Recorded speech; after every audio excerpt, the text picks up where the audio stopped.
देवी भागवत पुराण द्वितीय स्कंद 1। नैमिषारण्य के पवित्र वन में ऋषि मुनियों ने सूत जी से आग्रह किया कि वे अब उन्हें आदिशक्ति के अगले अवतार की कथा सुनाएं। सूत जी ने अपनी कथा जारी रखी और बताया कि कैसे वेदव्यास ने राजा जन्मेजय को आगे की कहानी सुनाई। व्यास जी ने राजा जन्मेजय से कहा, हे राजन, अब मैं तुम्हें देवी के उस अवतार की कथा सुनाता हूँ जहाँ उनका जन्म राजा दक्ष के यहाँ हुआ था। व्यास जी ने बताया कि देवी ने अपनी माया से यह खेल रचा था। वो राजा दक्ष के यहाँ पुत्री के रूप में जन्म लेना चाहती थी ताकि वे संसार को भक्ति और त्याग का मार्ग दिखा सके। राजा दक्ष, जो प्रजापति ब्रह्मा के पुत्र थे, उन्होंने तपस्या करके देवी को प्रसन्न किया। देवी उनकी तपस्या से बहुत प्रसन्न हुई और उन्होंने वरदान दिया कि वे उनकी पुत्री के रूप में जन्म लेंगी। ये सुनकर राजा दक्ष बहुत खुश हुए, पर वे ये नहीं जानते थे कि इस वरदान में एक गहरी शर्त छिपी थी। अध्याय 2। वरदान के अनुसार देवी ने राजा दक्ष की पुत्री के रूप में जन्म लिया। उनका नाम सती रखा गया। सती जन्म से ही बहुत शांत, दिव्य और ज्ञानी थी। वे अपने पिता के महल में बड़ी हुई, लेकिन उनका मन हमेशा से ही तपस्या और ज्ञान की ओर खिंचा रहता था। उनका हृदय बचपन से ही भगवान शिव के प्रति प्रेम से भरा था। वे अक्सर शिव का ध्यान करती थी, जो उस समय कैलाश पर्वत पर एकांत में रहते थे। सती जानती थी कि वो कोई साधारण कन्या नहीं है, बल्कि आदि शक्ति का ही अंश है, जिनका उद्देश्य शिव को पति रूप में पाना था। उनके इस जन्म का एक ही लक्ष्य था, भगवान शिव से विवाह करना। देवी भागवत पुराण द्वितीय स्कंद अध्याय 3।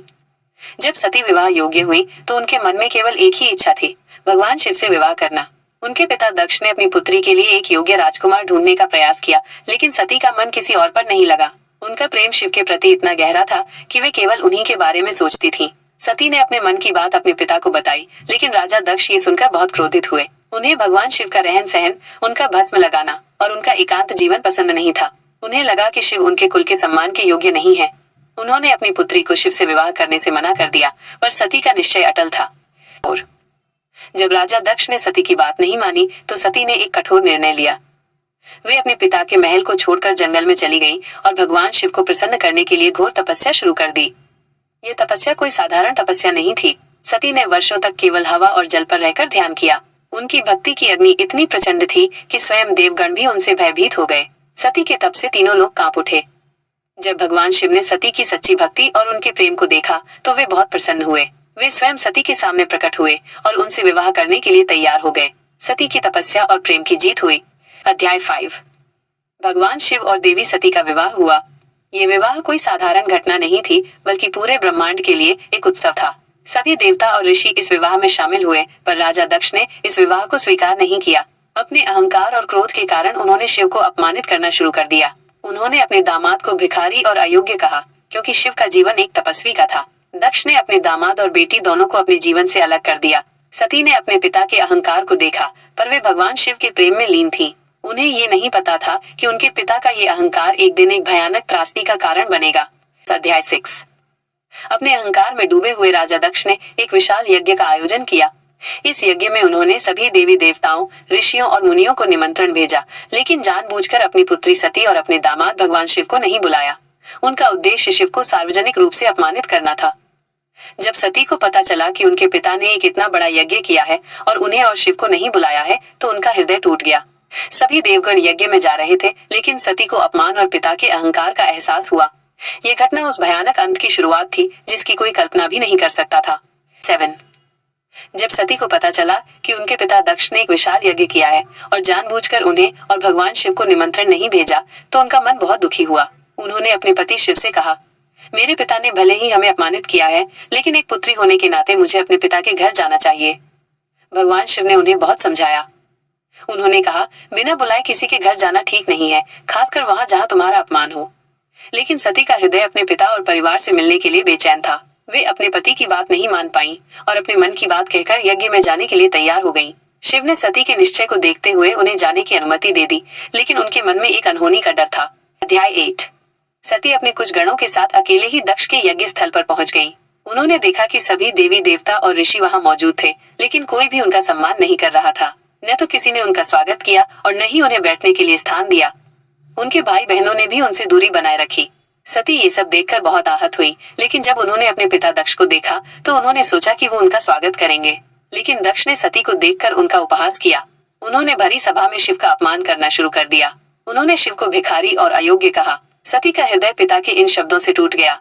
उन्हें अपनी गलती का एहसास हुआ कि उन्होंने शिव की बात नहीं मानी। अध्याय 9। जब सती ने अपने पिता के मुख से अपने परम प्रिय शिव का अपमान सुना तो उनका क्रोध आग की तरह भड़क उठा। उनके प्रेम से भरा हृदय अब अपमान की ज्वाला से जलने लगा। उन्होंने भरी सभा में अपने पिता दक्ष से कहा, आप जिस शरीर पर इतना अहंकार करते हैं वह शरीर मेरे पिता से मिला है। मैं उस शरीर को और नहीं रखूंगी क्योंकि इस शरीर का संबंध आपके कुल से है। ये कहकर सती योग अग्नि में बैठ गई और अपने शरीर को भस्म कर लिया। सती के इस भयानक कदम से पूरी सृष्टि में हाहाकार मच गया। उनका शरीर जलने लगा और उनका पवित्र प्रेम एक बलिदान बन गया। जब भगवान शिव को अपनी प्रिय सती की मृत्यु का समाचार मिला तो उनका क्रोध इतना प्रचंड हो गया कि पूरा ब्रह्मांड थर्रा उठा। उनका तीसरा नेत्र खुल गया और उनके क्रोध की अग्नि से एक भयानक योद्धा वीरभद्र प्रकट हुआ। शिव ने वीरभद्र को आदेश दिया, जाओ दक्ष का यज्ञ नष्ट कर दो और उसका सिर काट लाओ। वीरभद्र ने शिव की आज्ञा का पालन किया। वो अपनी प्रचंड शक्ति के साथ यज्ञ स्थल पर पहुंचा और वहां मौजूद सभी देवी देवताओं और ऋषियों को पराजित कर दिया। उसने यज्ञ का विध्वंस किया और राजा दक्ष का सिर धड़ से अलग कर दिया। पूरा यज्ञ स्थल एक श्मशान में बदल गया। अध्याय 11। जब देवताओं ने देखा कि दक्ष का वध हो गया है और शिव के क्रोध से पूरी सृष्टि नष्ट हो रही है तो वे सब भयभीत हो गए। वे सभी भगवान शिव के पास गए और उनसे क्षमा मांगी। उन्होंने शिव से प्रार्थना की कि वे शांत हो जाएं और दक्ष को पुनर्जीवित कर दें। शिव ने उनकी प्रार्थना को स्वीकार किया। उन्होंने दक्ष का कटा हुआ सिर ढूंढा लेकिन वो नहीं मिला। तब शिव ने एक बकरी का सिर दक्ष के शरीर से जोड़ दिया। इस तरह दक्ष को एक नया जीवन मिला, लेकिन उनका अहंकार हमेशा के लिए नष्ट हो गया। ये घटना ये दर्शाती है कि अहंकार का अंत कितना भयानक होता है। देवी भागवत पुराण द्वितीय स्कंद अध्याय 12। सती की मृत्यु से शिव का दुख इतना गहरा था कि वे सती के जले हुए शरीर को अपने कंधे पर लेकर पूरी सृष्टि में भटकने लगे। उनका रुदन और दुख देखकर पूरा ब्रह्मांड व्याकुल हो उठा। भगवान विष्णु ने शिव के दुख को शांत करने के लिए अपने सुदर्शन चक्र से सती के शरीर के टुकड़े टुकड़े कर दिए। जहां जहां सती के शरीर के अंश गिरे वहां वहां पवित्र शक्तिपीठों की स्थापना हुई जहां आज भी देवी की पूजा होती है। इस तरह दूसरे स्कंद की कथा का सार यही है कि अहंकार हमेशा हारता है और सच्चा प्रेम कभी नहीं मरता। सती का बलिदान एक नया मार्ग दिखाता है जहां वे अपनी शक्ति को फिर से स्थापित करती हैं। ये था दूसरे स्कंद के सभी 12 अध्यायों का सार।